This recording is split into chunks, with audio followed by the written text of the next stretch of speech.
and drift away.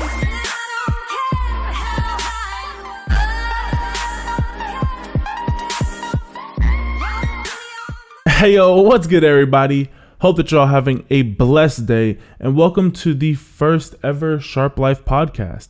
So with this being my first ever podcast, I don't really know what I want to call this, so I'm going to leave that up to you guys because I know that you guys are more than creative. So what do you guys want the name of this podcast to be moving forward? Please be sure to comment it down below in the comment section.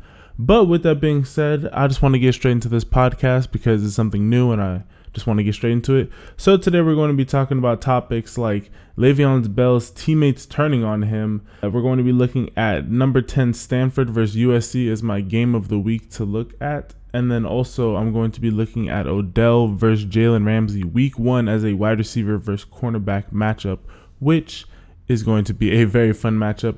But before we look at any of that, we have to first look at the Eagles versus the Falcons, the game that happened last night.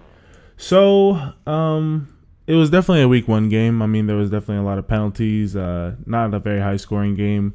I mean, the score at the end of the game was 18-12, but mostly that came from field goals, not a lot of touchdowns. But overall, I mean, football's back, so you already know. When football's back, you enjoy any football that you get, and this is the first time that we get to see everyone coming out.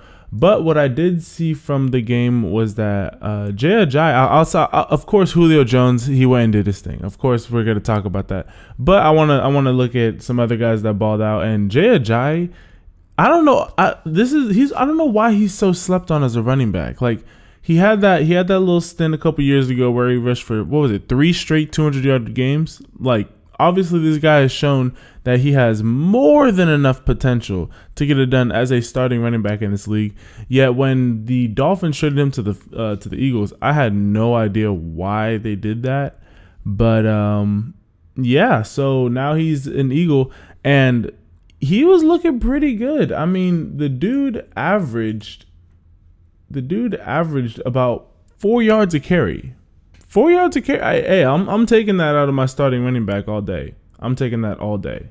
So you have Ajay, he's running for 4. He had 4 carries, but they were also splitting the backfield a lot. Darren Sproles got a lot of carries throughout that game. So I think that the Eagles moving forward should definitely give Ajay more carries than he is right now because he had both of their rushing touchdowns as well as having a 4-yard average. I think I might want to keep him in the game more. And one of the things that he does to help get those extra yards is that when he's on the ground, like right before he hits the ground, he like dives forward for like an extra yard or two. Like when you look at his running style, every single time that he's going to finish a run, he always like dives forward to get an extra yard or two. So I mean, I just don't know why he hasn't been able to get as many carries as his talent deserves, because he's one of the more talented running backs in the NFL. But to move on to the more apparent side, I mean, the Eagles, they played a very solid game. They did everything that they needed to do to win the game. However, on the other side, the Falcons, Matt Ryan, he seriously cannot make a play without Julio Jones. Julio Jones is the only reason why he's the only reason why he won his MVP, and he's honestly the only reason why he got paid his crazy contract. I mean, honestly, when Matt Ryan got paid, I was making a joke with some of my friends that there should be a clause that for every single touchdown that Matt Ryan throws to Julio Jones, that he has to give him like $50,000 off of his contract, because it was supposed to be. I mean, Julio is the only reason why he's able to move the ball ever. I mean, every single time that Matt Ryan needs to make a play, he's always just tossing it up to Julio, and Julio is normally the one that goes and makes the play. It's not because Matt Ryan threw him open. So I mean, half of Matt Ryan's completions in this game and more than half of Matt Ryan's yards went to Julio Jones. And yet, even though he targets Julio so much, they can't get anything done in the red zone. I mean, not a single thing gets done in the red zone. It's actually kind of ridiculous. I mean, you have one of the most, he's probably the most freakish athlete at wide receiver in the NFL right now. I mean, once Calvin Johnson left, it was mainly Julio Jones, and then Mike Evans is up there too, but he doesn't have the speed that Julio Jones has. So Julio is the most freakish wide receiver in the NFL right now. and you can't find a way to just toss it up to him. You also have Mohamed Sanu, who's not a short wide receiver by any means as well, and you could see it every single time they would line up in the red zone. It was so clear that the Eagles were double teaming Julio, and yet he'd still just toss it up to Julio. Try Mohamed Sanu. Try Calvin Ridley, who got very little playing time, by the way. He did not get in the game that much. But try your other wide receivers. I mean, you have other talent, and it just looked like Matt Ryan was just so scared to try and target anyone else that was not Julio.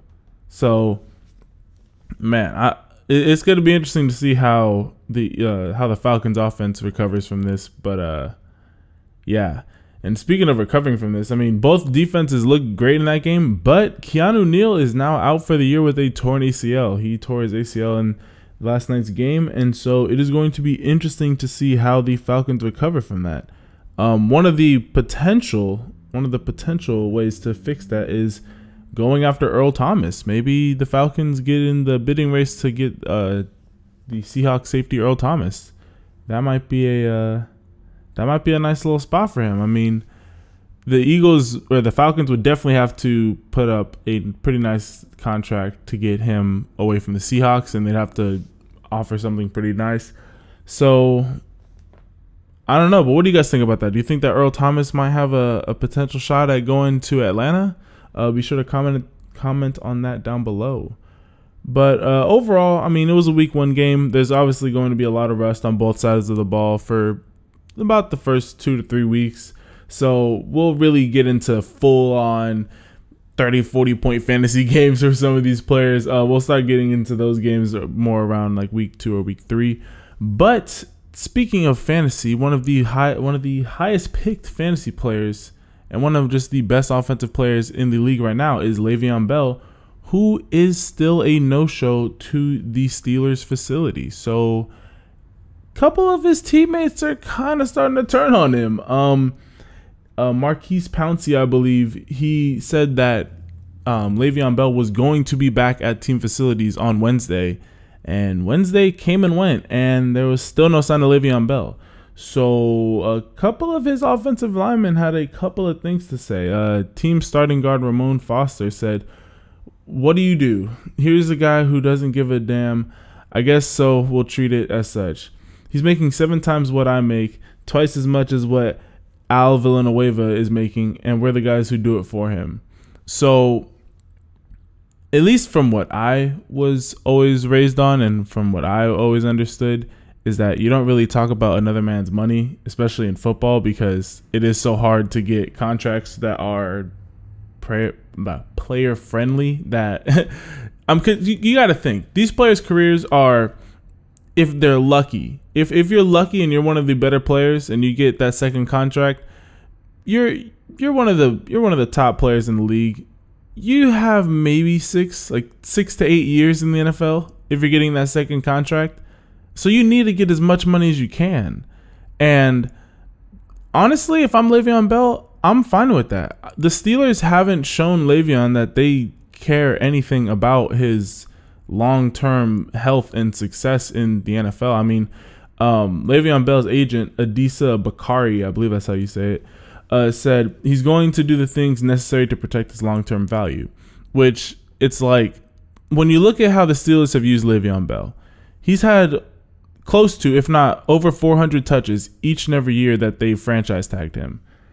And you can't keep on giving a running back that many touches without putting wear on their body. I mean, he's going to go, so what? He's going to be a free agent who's going to be, how old is he? He's 26, 27, maybe going 28.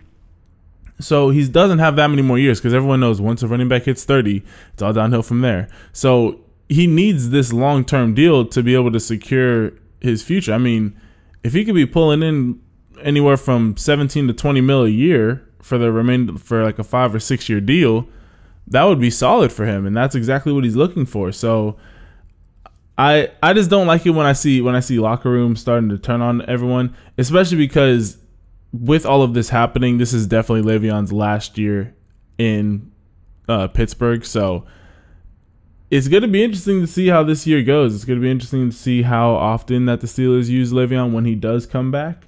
It's going to be interesting to see how the team reacts to him coming back. It's also going to be interesting to see how James Conner reacts to being this week's starter, week 1 starter. See, maybe he just takes off and rushes for like 120 yards and he just becomes a team starting running back, and then they bench Le'Veon Bell. I'm kidding. They wouldn't do that. Le'Veon Bell's too good of a player to do that. And oh my God, could you guys actually imagine the sheer just outrage that there would be if James Conner became just that guy? Like he became the Kareem Hunt, or just the guy that just kind of came out of nowhere and just balled out, and then they benched Le'Veon Bell. And how many fantasy owners that picked him first, or like in their top 5 picks, there would be pure outrage. There would be so many people mad. And because I already know my homie who picked him in this fantasy draft that I did, he's already mad that he's going to be missing week 1. So, and I would be too. I mean, shoot, most people would pick Le'Veon Bell first overall. If it wasn't him, it was more than likely Todd Gurley, and then you picked him second. So, man, it's just going to be interesting to see how the locker room is and how the Steelers operate once Le'Veon Bell does come back. So it's going to be interesting to see how they play versus the Browns week 1 without him, to see how the offense still operates, see how it operates with James Conner.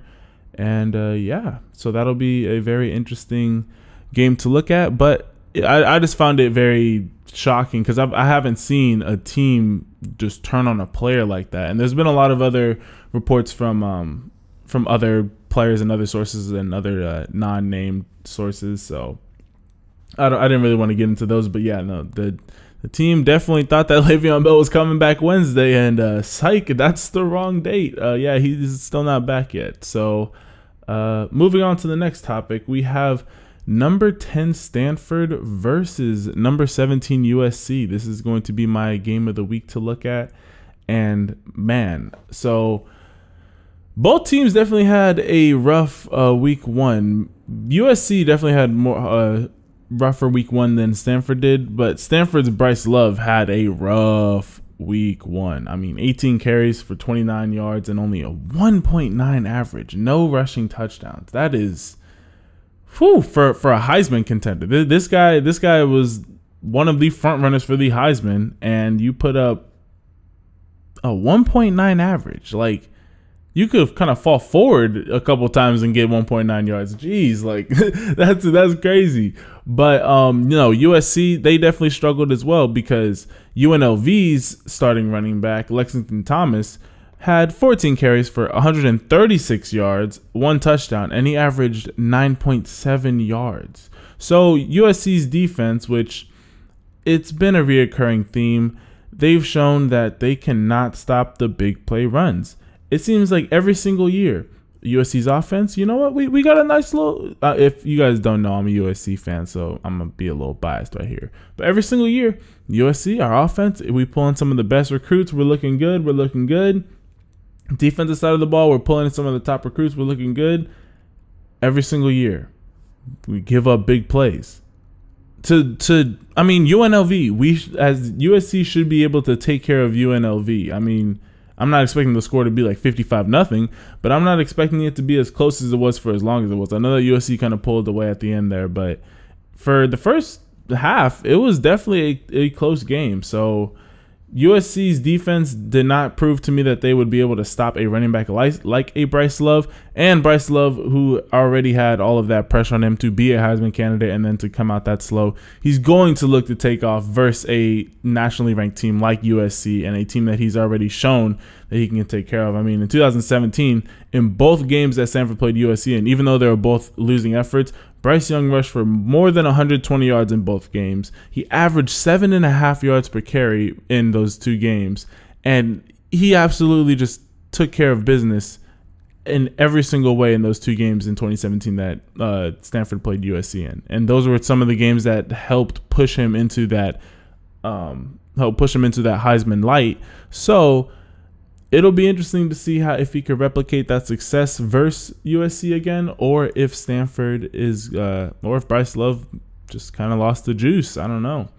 It's also going to be interesting to see JT Daniels in his first road game. It's going to be interesting to see how he handles being up there in Stanford. I know that Stanford, they've got some pretty rowdy fans out there, but it will be interesting to see how JT Daniels handles his first road win.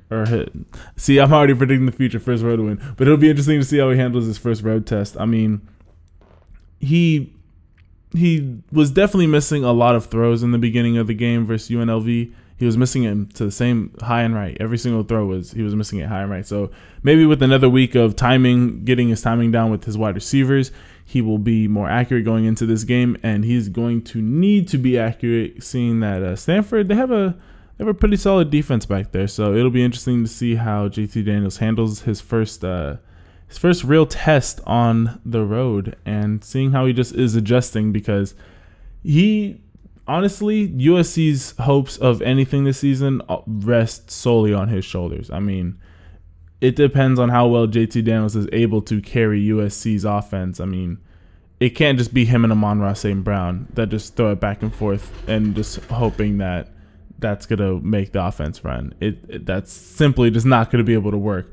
He needs to get on target with Tyler Vaughns and the other USC wide receivers, and if he's able to do that, I can really see USC taking another step forward, because for them to put up, I believe it was 35 points in their first game without really being able to connect with JT Daniels, not being able to connect with anyone outside of Amon-Ra St. Brown, to see him being able to connect and spread that ball around the whole field, USC might have something. But it will be interesting to see how that goes on the Saturday that this game is going to be played on. So it'll be number 10 Stanford versus number 17 USC. And the last topic of the day is Odell Beckham Jr. versus Jalen Ramsey week 1. That is going to be Jags versus Giants week 1. And it is going, hey, if we're talking about testing, putting your money where your mouth is, talking about Odell having to prove his contract early, Odell, the highest paid wide receiver now. He secured the bag. He got his money. $100 million man right there. I mean, he already was a $100 million man once he got his Nike contract. But as far as NFL contracts go, his first week opponent is Jalen Ramsey, who is coming off of a first-team All-Pro season at the cornerback position. And he's a bona fide baller right now in the NFL. So it will be interesting to see how Odell comes off of this injury, this ankle injury. To be honest, I see Odell kind of cooking Jalen Ramsey. Odell, see, most people don't realize when you're coming off of an injury, it does depend on the injury. If it was an ACL, I would be talking about it a little bit differently. But because it was an ankle injury, and he did have more than enough time, because it did happen relatively early on in the season. He has a lot of time to recover. And because he had that time to recover, and because he knew he was trying to get this contract, he's been working like crazy. I mean, I don't know if you guys follow Odell on Instagram. I mean, he's been balling out. I mean, you can only imagine whatever amount of work that he's showing you on Instagram, he's putting in hours of work before that video and hours of work after that video. Like, that little 10, 15-second clip is a very small portion of that whole entire workout. So, and I mean, I'm not saying that Jalen Ramsey's not out there balling out too. I mean, the dude's an absolute baller. He's going to be going down as he's already one of the best corners in the NFL, if not the best corner in the NFL. And he might make a name for himself as one of the better corners of all time in the NFL if he keeps on playing the way that he is. But I just don't see Odell messing this up. I mean, Odell just has so much to prove, and he's shown that he can handle all of that pressure. So I don't know. I just want to see Odell just ball out, because I mean, obviously we didn't get to see him last year, so we will see that. But guys, who do you guys think is going to win that battle? Do you guys think it's going to be Odell, or do you guys think it's going to be Jalen Ramsey? I'm gonna probably leave a poll when I say this, so be sure to go vote on that. Also, do you guys think that they'll both be able to keep it cool, or will it be like another OBJ versus Josh Norman? Because obviously both of these guys like to talk. I mean, they're both known for it. They're both known for their personalities. I mean, Jalen Ramsey versus AJ Green, I mean, that was obviously crazy. And then obviously Odell versus Josh Norman, they were going at it. So do you guys think that they'll be able to keep their cool, or do you guys odds, basically, what are the odds that they actually fight in the game or that they are able to keep their hands off each other? Because, I mean, if, game's close enough, one of them getting underneath the other person's skin, getting a unnecessary roughness penalty, getting a late hit, something like that, might change the tide of the game. But with that all being said, that is going to wrap up the first episode of the Sharpe Life podcast. Again, I know that you guys probably have a dope name for this podcast. I'm also going to be thinking of names too, and we might do a poll at the end of the week of what we should name this. The official name of this podcast should be. But with that all being said, I hope that you guys enjoyed this podcast. Please be sure to leave this video a like and also comment down below on any other suggestions or topics that you guys want me to cover. I don't know how frequent I'm going to be doing this podcast. This is gonna be my first one, so once I start editing it, I'll see how fast I'm able to turn these videos around, and I might make it a daily thing. It might be a weekly thing to start off with. I'm not sure, but I'll just see how your feedback is on it. And yeah, but with that all being said, hope that you guys all have a blessed rest of your day, and I will catch you guys in the next episode. Ciao.